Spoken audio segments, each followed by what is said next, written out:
በሰው ልጅ ሕይወት ውስጥ ትልቅ ስፍራ የሚይዙና ዘውትር የሚጋጩ ሁለት ማንነቶች አሉ። አንደኛው ያለፈው በኃጢአትና በራስ ወዳድነት የተሞላው አሮጌ ማንነታችን ሲሆን፣ ሁለተኛው ደግሞ በክርስቶስ ኢየሱስ በኩል ያገኘነውና በቅድስና የሚመላለሰው አዲሱ ማንነታችን ነው። ይህንን እውነት ሐዋርያው ጳውሎስ በሁለተኛ ቆሮንቶስ መልእክቱ ላይ እንዲህ ሲል በግልጽ ያስቀምጣል። ማንም በክርስቶስ ቢሆን አዲስ ፍጥረት ነው፣ አሮጌው ነገር አልፏል፣ እነሆም ሁሉም አዲስ ሆኗል ይላል በሁለተኛ ቆሮንቶስ ምዕራፍ 5 ቁጥር 17 ላይ። ይህ ቃል እንደሚያስተምረን አንድ ሰው ክርስቶስን አምኖ ሲቀበል መንፈሳዊ ዳግም ልደት ያገኛል። አሮጌው የኃጢአት ማንነቱ ተወግዶ የእግዚአብሔር ልጅ የመሆን አዲስ ማንነትን ይጎናጸፋል።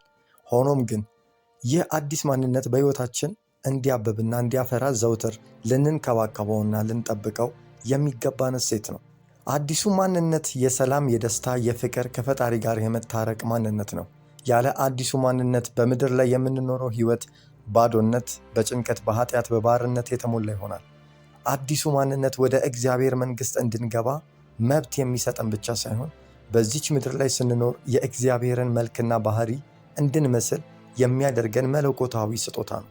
ሌላኛው ደግሞ የምናየው የአሮጌው ማንነትና ሞት እና የመቀስቀስ አደጋ ነው። በክርስቶስ አስተምሮ መሰረት አሮጌው ማንነታችን ከክርስቶስ ጋር ተሰቅሏል፣ ሞቷል። ነገር ግን ይህ ሞት ሙሉ በሙሉ ከአእምሯችንና ከስጋችን ትውስታ ጠፍቷል ማለት አይደለም። አሮጌው ማንነት ተኝቶ ወይም ደግሞ ያለ አንበሳ ሊመስል ይችላል። በማንኛውም ቅጽበት በትናንሽ ስህተቶቻችንና ምርጫዎቻችን ልንቀሰቅሰውና ልናነቃው የምንችለው አደገኛ ባህሪ ነው። አሮጌው ማንነት በራሱ አይንቀሳቀስም፣ ነገር ግን እኛ በምንሰጠው ምግብና ኃይል ይለመልማል። እሱን የሚመግቡት ደግሞ ሐዋርያው ጳውሎስ የሥጋ ሥራ ብሎ የጠራቸው ናቸው። የአሮጌው ማንነት ምግብ የሚሆኑት ምንድን ናቸው? አሮጌውን ማንነታችንን በየትኛው ቅጽበት ልንቀሰቅሰው እንደምንችል ለማወቅ የሚከተሉትን መርዛማ ምግቦች ልናስተውል ይገባል። አንደኛ፣ ሐሜት ማማት፣ የሰውን ስም ማጥፋት፣ በሌሉበት ክፉ ማውራት ለአሮጌው ማንነት ትልቅ ጉልበት የሚሰጥ ሲሆን የአዲሱን ማንነት የፍቅርና የቅድስናን መዋቅር ያፈርሳል።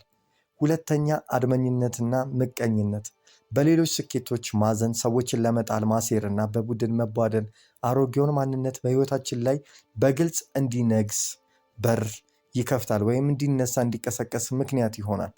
ሦስተኛው፣ ራስ ወዳድነት፣ ከሌሎች ሰዎች ይልቅ ለራስ ብቻ በማሰብና የራስን ጥቅም ብቻ በማሳደድ እኔነትን በማንገስ የአዲሱን ማንነት መስዋዕትነት የመክፈል ባህሪን ያጠፋል። አራተኛው፣ ተንኮለኝነት፣ ትዕቢተኝነት፣ በሰዎች መካከል ጠብን በመዝራት በተንኮል በመመላለስ አሮጌውን ሰውነታችንን ዳግም ሕያው ሆኖ እንዲበጠበጥ ያደርጋል።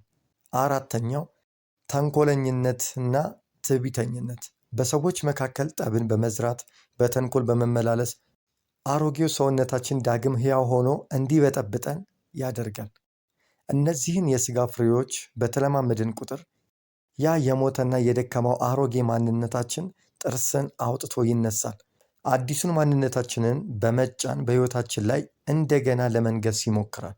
ስለዚህ በአጠቃላይ እኛ ልንረዳው የሚገባን ትልቁ ምስጢር የምንመገበው ማንነታችንን ያሸንፋል የሚለውን እውነት ነው። አሮጌውን ማንነት በሐሜት፣ በምቀኝነት፣ በራስ ወዳድነት ከቀለብነው እርሱ ይበረታል።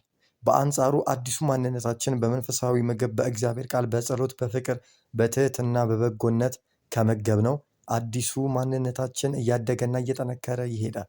ስለዚህ ዘውትር በንቃት ልንኖር አሮጌውን ሰውነታችንን የሚያነቃቁትን ምግቦች በመከልከል በክርስቶስ ያገኘነውን አዲሱን ፍጥረት ልንንከባከበውና ልናሳድገው ይገባል። በመጨረሻም እግዚአብሔር እንዲረዳንና አዲሱን ማንነታችንን በክርስቶስ ያገኘነውን ሕይወት መጠበቅ እንድንችል በቃሉ እንድንመራ በመንፈሱ የተጠበቀን እንድንሆን እግዚአብሔር አምላክ እንዲረዳን ሁል ጊዜ በጸጋው ዙፋን ፊት መቅረብ ይሆንልን። አሜን።